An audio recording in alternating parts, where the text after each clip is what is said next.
الیاس خداوند اسرائیل کے خدا کی خدمت کرتا رہا۔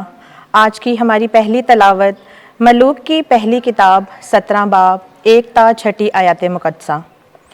ایک دن الیاس تشبی نے جو جلاد کے باشندوں میں سے تھا اہیاب سے کہا، زندہ خداوند اسرائیل کے خدا کی قسم جس کے سامنے میں کھڑا ہوں کہ ان 3 برسوں میں نہ اوس پڑے گی نہ بارش ہوگی، مگر جب تک میں نہ کہوں خداوند نے اس سے ہم کلام ہو کر کہا، یہاں سے روانہ ہو اور مشرق کو چل اور کریت کے نالے کے پاس جو اردن کے سامنے ہے جا چھپ، اور تو نالے سے پانی پیے گا، اور میں نے کووں کو حکم کیا ہے کہ تجھے وہاں خوراک دیں۔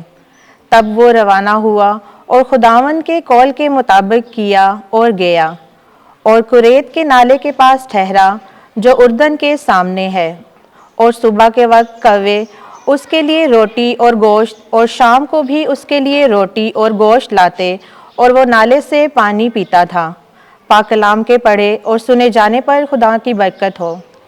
زبور 121۔ جماعتی جواب: میری مدد خداوند سے آئے گی جس نے آسمان اور زمین کو بنایا۔ میں اپنی آنکھیں پہاڑوں کی طرف اٹھاتا ہوں، میری مدد کہاں سے آئے گی؟ میری مدد خداوند سے ہے جس نے آسمان اور زمین کو بنایا۔ جماعتی جواب: میری مدد خداوند سے آئے گی جس نے آسمان اور زمین کو بنایا۔ وہ تیرے قدموں کو پھسلنے نہ دے گا، تیرا محافظ اونگے گا نہیں۔ دیکھ، اسرائیل کا محافظ نہ اونگے گا اور نہ سوئے گا۔ جماعتی جواب: میری مدد خداوند سے آئے گی جس نے آسمان اور زمین کو بنایا۔ خداوند تیرا محافظ ہے، تیرے دائنے ہاتھ پر خداوند تیرا سایہ ہے۔ نہ دن کے وقت آفتاب اور نہ رات کے وقت ماہتاب تجھے ایذا پہنچائے گا۔ جماعتی جواب: میری مدد خداوند سے آئے گی جس نے آسمان اور زمین کو بنایا۔ خداوند ہر بلا سے تجھے محفوظ رکھے گا، وہ تیری جان کی حفاظت کرے گا۔ خداوند تیرے جانے اور تیرے آنے کی اس وقت اور ابد تک حفاظت کرے گا۔ جماعتی جواب: میری مدد خداوند سے آئے گی جس نے آسمان اور زمین کو بنایا۔ آمین۔ خداوند آپ کے ساتھ ہو۔ انجیل مقدس متی کے مطابق اے خداوند تیری تمجید ہو۔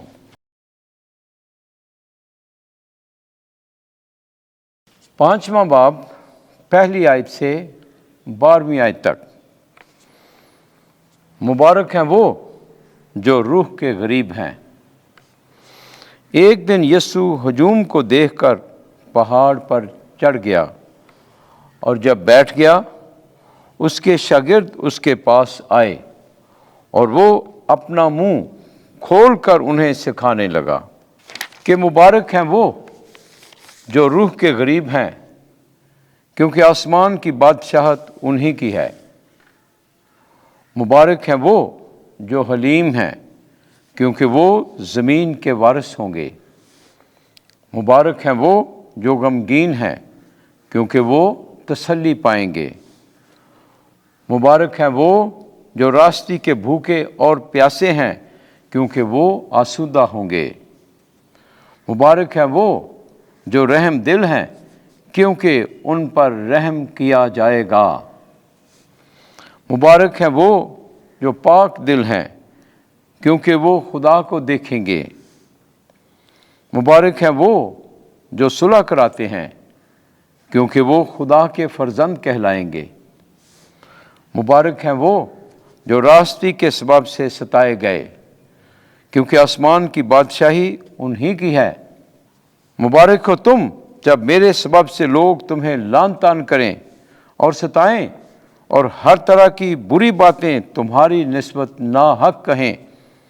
خوش ہو اور خوشی کرو، کیونکہ آسمان پر تمہارا اجر بڑا ہے، اس لیے کہ انہوں نے ان نبیوں کو جو تم سے پہلے تھے اسی طرح ستایا۔ انجیل مقدس کے وسیلے سے ہمارے گناہ معاف کیے جائیں۔ اے مسیح تیری ستائش ہو۔